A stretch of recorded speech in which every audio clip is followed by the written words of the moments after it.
Êxodo é o segundo livro escrito por Moisés. Gênesis, Êxodo, capítulo 32, e versículo 14. Então o Senhor arrependeu-se do mal que dissera que havia de fazer ao povo. E voltou Moisés e desceu do monte com as tábuas do testemunho na sua mão, tábuas escritas de ambas bandas, de uma e de outra banda escrita estava. E aquela tábua era obra de Deus, também a escritura era a mesma escritura de Deus, esculpida nas tábuas.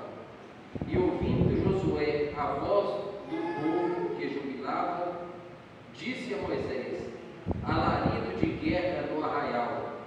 Porém, ele disse: não é alarido dos vitoriosos, nem do alarido dos vencidos, mas o alarido dos que cantam eu ouço. Fala assim comigo: Senhor Jesus, fala comigo e me faz entender os teus propósitos. Assentando, desocupa as mãos e glorifica o Rei da glória.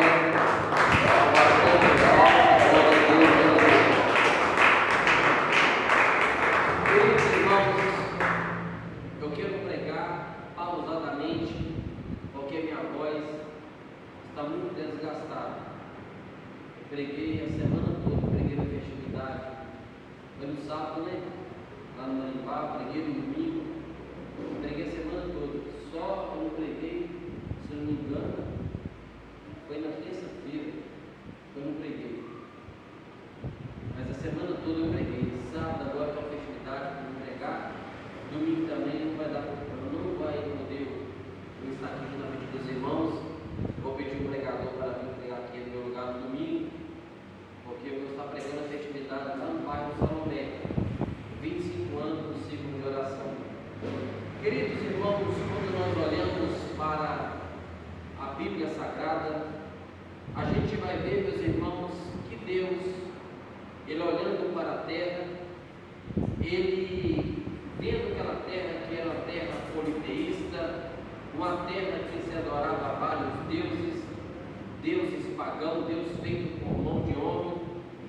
Deus, Ele acha graça em um homem e chama esse homem. E Deus, Ele verbaliza pela primeira vez, chamando-o de amigo, Abrão. Então, meus irmãos, Abrão saiu da sua terra.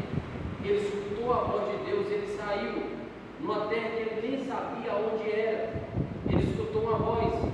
Imagina que ele chegou na casa da sua esposa Sara e falou: Sara, eu escutei uma voz, e essa voz que eu escutei era diferente. Essa voz, quando falava comigo, ardia meu coração. E ele falou para mim sair da casa do meu pai, sair do meio da minha parentela e ir para um lugar onde ele iria me mostrar, onde ele vai me mostrar ainda. Imagina, meus irmãos, Abraão com a sua esposa e o seu sobrinho Ló, ajuntando todas as coisas, ajuntando os camelos, ajuntando os cavalos e partindo para a terra. E quando chega naquela terra onde Deus fez promessa para ele, na ótica humana aquela terra estava passando por uma fome grande. Mas a Bíblia vai dizer que de um lado estava Betel e do outro lado estava Ai. Abraão levantou um altar ao Senhor em Betel. Betel significa casa de oração. Ele levantou o altar ao Senhor, agradeceu ao Senhor, e Ai ficava do outro lado. Ai quer dizer ruína. Então a Bíblia vai dizer que agora Abraão, ele sai do centro da vontade de Deus e desce para o Egito. E quando chega no Egito, aconteceu uma série de coisas que ele teve que voltar novamente. Porque, meus irmãos, assim entendemos que nós estamos em Betel, na casa de Deus. E todos aqueles que saem do centro da vontade de Deus, todos aqueles que saem do caminho da salvação, ele está indo para Ai. Ai significa ruína. Todas as pessoas que saíram da casa de Deus e foi para o mundo e fora, a vida dele está em ruína, né? Na ótica humana, às vezes as pessoas pensam, meus irmãos, que prosperidade é só eternidade está o nosso nome escrito no livro da vida, que nenhum dinheiro no mundo pode comprar, nem prata, nem ouro, nem diamante, pode comprar o nome escrito no livro da vida. A Bíblia vai dizer, meus irmãos, que Deus faz promessa para Abraão. Ele tinha 75 anos de idade. A promessa vai acontecer na vida de Abraão quando Abraão estava com 100 anos de idade. Abraão não desistiu. Abraão creu na promessa. Talvez você entrou aqui crendo na promessa. Às vezes passou 1 ano, 2 anos, 3 anos, e ainda a promessa não aconteceu na sua vida. Mas descansa no Senhor, porque na hora certa, no momento certo, o Senhor Ele vai te exaltar para mostrar para todo mundo, até seus inimigos, que Ele é o Deus verdadeiro na tua vida. Porque a Bíblia vai dizer que quando Deus fala, Deus cumpre. Porque Deus não é homem para que se brinque.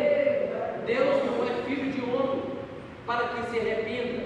Tudo que Deus fala, Deus cumpre. A Bíblia vai dizer que a promessa aconteceu na vida de Abraão. Veio seu filho Isaque. Seu filho Isaque agora, meus irmãos, cresce e tem os seus 2 filhos, Esaú e Jacó. Jacó, meus irmãos, a bênção foi redigida para Jacó. Por quê? Porque Jacó não saiu do centro da vontade de Deus. Jacó, apesar, meus irmãos, do nome dele ser enganador, enjabulador, ele teve uns problemas de identidade, uns problemas de personalidade. Ele teve que sair, teve que fugir da presença do seu pai, do seu irmão. Mas ele voltou novamente.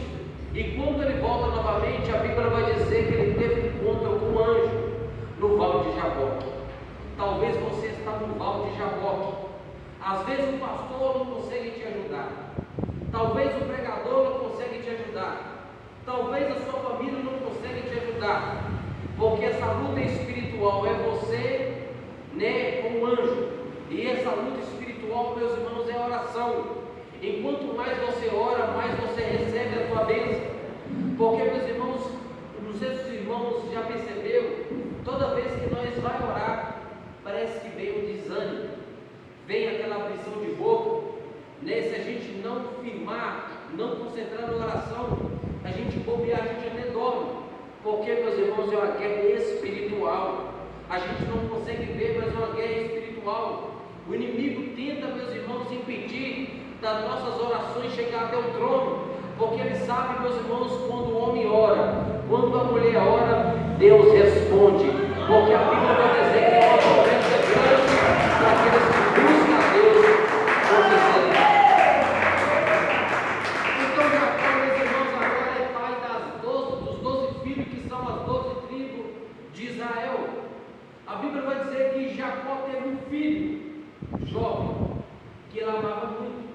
Era um filho da sua velhice, chamado José. E esse filho de Jacó, Jacó fez uma túnica de várias coisas para ele, ao qual despertou inveja nos seus irmãos. E os seus irmãos tentou matar ele, porque ele teve um sonho. E nesse sonho, seus irmãos estavam com ele embaixo. Quando ele estava amarrando o feixe, os seus irmãos estavam do lado e o feixe dos seus irmãos inclinado diante do feixe de José. José também teve outro sonho, contou para seus irmãos que ele viu o sol, a lua e as estrelas se inclinando diante dele. Seus irmãos também estavam juntos do sonho com José. Só que os irmãos de José ainda não compreendiam